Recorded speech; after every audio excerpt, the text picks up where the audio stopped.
Welcome back to the Black and Gold Report. Again, talking with head golf coach David Simon. Coach, the spring season for the ladies kicks off this coming weekend at the Kiowa Island, South Carolina Invitational, or it's the Women's Intercollegiate actually. I know, as you said, they haven't had competitive golf in a few months. What are you hoping to see from the team? What kind of competition is there going to be at this tournament, and can the Lady Braves win this one?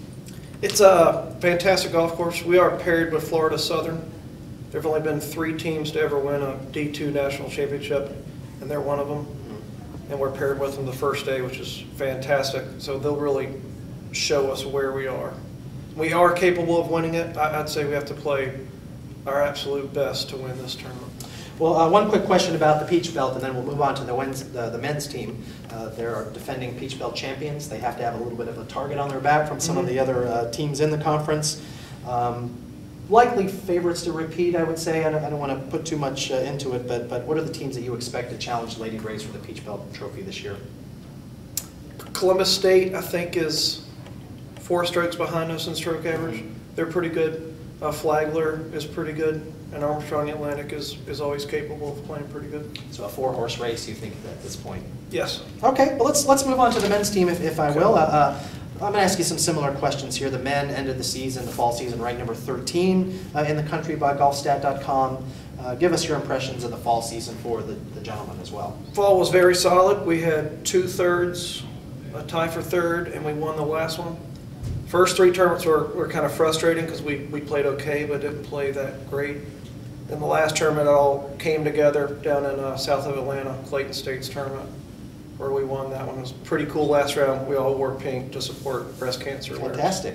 I want to focus on Jordan Waller real quick. He leads the conference in stroke average. Talk about his play and his character. How is he a leader on this team? He verbal leader, also leads by example, works hard, makes good grades, treats all his players and coaches the right way, and he believes in himself.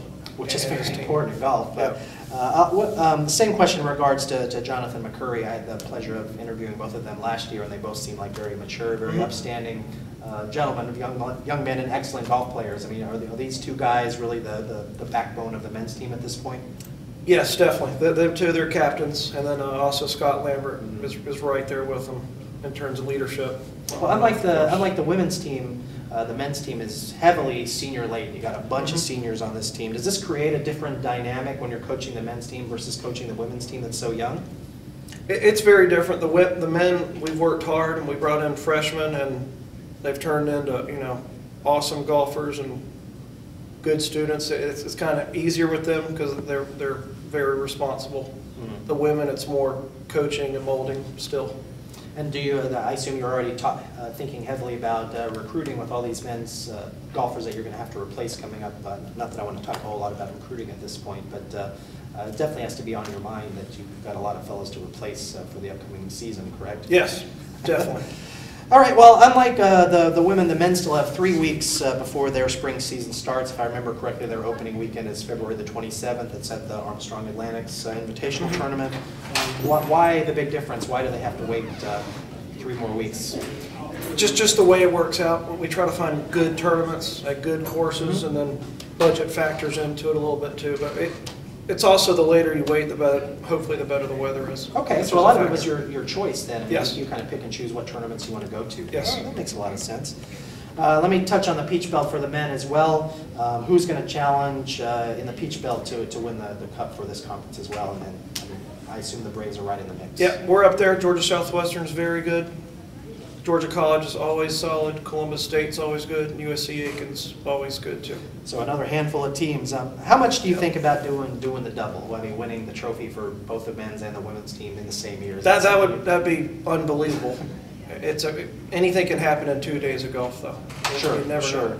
Now, real quick, Coach, last question I want to ask. It's not my intention necessarily to be cheesy, but this really, to me anyway, it feels like that we are kind of entering a golden age of UNCP golf.